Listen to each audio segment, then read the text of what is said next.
Do the last 5 years feel like it's just kind of been one long year and things don't really feel the same as they used to? I'm going to give you one of the reasons I found out why this is the case, and I'm going to tell you how you can get more out of life and slow things down.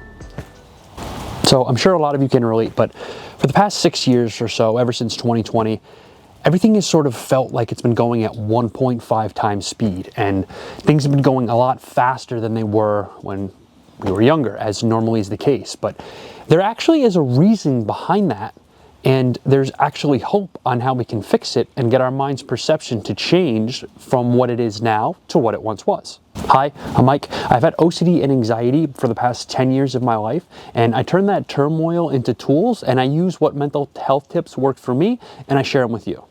So I was reading some articles a few months ago, and the articles were titled something along the lines of why life seems to be going so much more faster now than it did when we were younger. And normally that's the case, right? When you're younger, it feels like the weekends feel like a month and the week feels like a year, right? And there's actually a reason why that's the case. And there was a couple of themes that I noticed that were running through these articles that all of these articles had in common, and one of those themes were, as you may have guessed, you guessed it, short form content and social media. And the reason that this is the case, according to the articles, and they all pretty much said the same thing, was short form content, right? And particularly the bombardment of stimulation affects our brain's ability to determine what's important to remember and what's not. As great as short form content can be, and as great as your algorithm may be, there's a lot of benefit to that you can build it to tailor what your needs are and what you're looking for in the content that you're looking to consume. The problem with that is there's such a diversification in the amount of topics that we're taking in that our brain can't differentiate between what's important and what's not, right? Because you can open up a video and it can be an owner and his dog, some funny video of an animal, to cooking chicken franchise, to watching one of your favorite shows that happens to come up, right? To politics, whatever the case is, there's all of these different topics and they're so diverse. And we're going from one topic to the next so quickly that it makes it hard for our brain to take in that information and decide what's important to remember and what's not. And when your brain can't determine what's important to remember and what's not, it sort of lumps everything together, which is why everything kind of feels like it's been one long year. That's something that I found interesting, that was a common theme that ran through these articles, was the short form content consumption, and particularly the excessive short form content consumption that's affecting our brain's ability to take in memories and determine what's important to remember and what's not. The second thing was, we don't do enough to experience new experiences. Is that most of the time our brain goes on autopilot. And I don't need to tell you this, you need an article to tell you that, right? Whether you're brushing your teeth or doing the dishes or whatever the case is, or driving to work, you do the same things on the weekend. Because you do those things often, right, your brain can switch on to autopilot mode, which has its benefits too. But the problem with that is when autopilot and auto mode is enabled too much, the brain isn't recording these new memories and these new experiences because it doesn't believe that it has to, right? So one of the things that these articles were suggesting was that you go out and experience new things, even if something as small as taking a new way to work, or maybe instead of having your coffee in the morning at home, you go to a coffee shop and have your coffee, right? Do something that you wouldn't normally do. And so new experiences can help our brain to differentiate between what's important to remember, and it literally expands our world and it makes things seem longer, just like they did when we were a kid. And there's also this inability to be bored that significantly affects our brain's stimulation addiction, right? It's not necessarily that we have an addiction to our phone per se. I mean, we do, but it's more of the fact that we are addicted to stimulation. We're always reaching for something to stimulate us. And that's where the issue comes into play, is not allowing ourselves to be bored. Because when you think about it, when you were younger, you had much more opportunities to be bored. Whether you were waiting in the car for your parents or you were waiting for somebody to pick you up, right? There was more opportunities that you had to be bored. And so nowadays, because we have social media and because we have our phones, we immediately reach for that stimulation addiction. And so one of the things that you need to do is literally allow yourself to be bored, right? If you're waiting to go to work in the morning for somebody to pick you up, if you're waiting at the doctor's office, or if you're waiting for somebody to pick you up, right? Whatever the case is, give yourself permission to literally be bored, right? Because it's also when you're bored that you can reflect on things and new ideas can come into your mind. And then this can also help expand your world as well. So it's that intolerance, if you will, to be bored. That is one of the reasons why everything feels like it's going so fast, because we're immediately reaching for more of that short-term stimulation. And so boredom is actually a very good thing. You can give yourself permission and time to be bored as opposed to immediately reaching for something to grab to fill in that space. Now the next tip, and this is what I have found, this is something that I have been practicing over the past few years, even before I was reading the articles, and that's mindfulness, right? I know you've probably heard that a million times, but it makes a difference, right? Because what it does is it counteracts that autopilot mode that immediately engages whenever you're doing something familiar.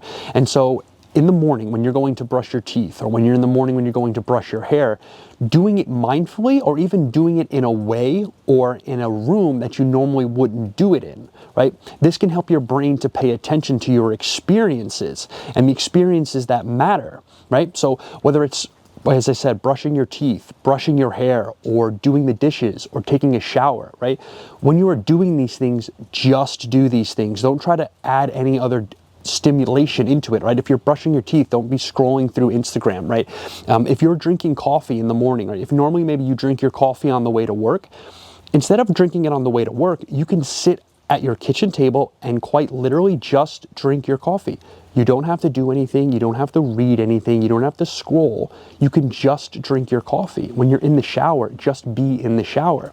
What this does is, as I said, it allows your mind to pick up on the little things, and allows your mind to, from at least my experience, it gives your mind enough space and time to catch up and to take a break from that constant stimulation and bombardment of going from one topic to the next, to the next, to the next, and rather paying attention to what you are doing quite literally right in front of your face. So that really is a solution to time feeling like it's going so fast and you're feeling unfulfilled, is that there is fulfillment in these little things as long as you're paying attention.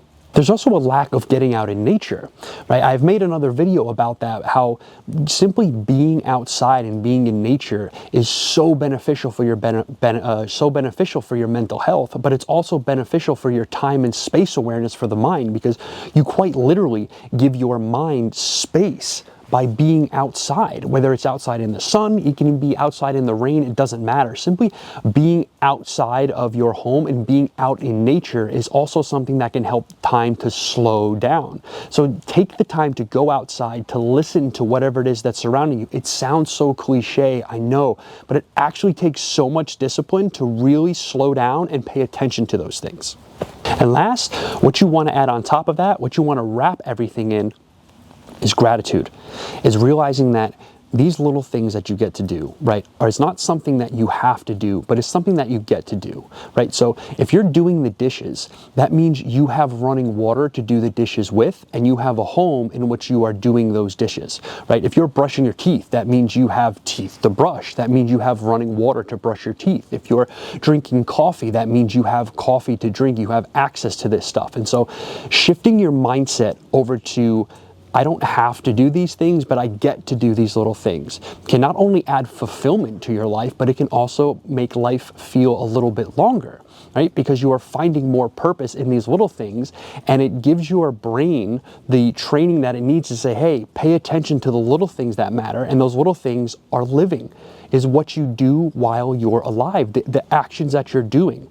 Instead of paying attention to and trying to remember all the short form content that you're taking in and all of that bombardment from work or whatever the case is, and not that those things aren't necessarily important at work, but it can also play as an important factor in getting your brain to remember that these little things that you're doing aka living, are important to remember too, thus expanding your world and expanding the time and expanding how your brain perceives that time when you pay attention to the things that you've already been doing. I hope this helps somebody. I hope you can take these things into practice and really understand, as common and as cliche as they may seem, when you really practice the discipline to pay attention to these things, it can make a difference. And I'm not saying that all of a sudden everything's going to change, but over time, your days will feel a little bit longer, your weeks will feel a little bit longer, and your years will feel a little bit longer. This is something that I'm still working working on, and something that I'm still practicing. Okay, because look, life doesn't always give us answers. It doesn't give us the roadmap. It doesn't tell us what to do, but it does give us moments like these and opportunities that we can use to build tools and lighthouses that we can use in our lives to help us find more fulfillment and help us to live better lives. That's what this channel is all about. And if that's something that you're interested in, I would appreciate if you hit that subscribe button.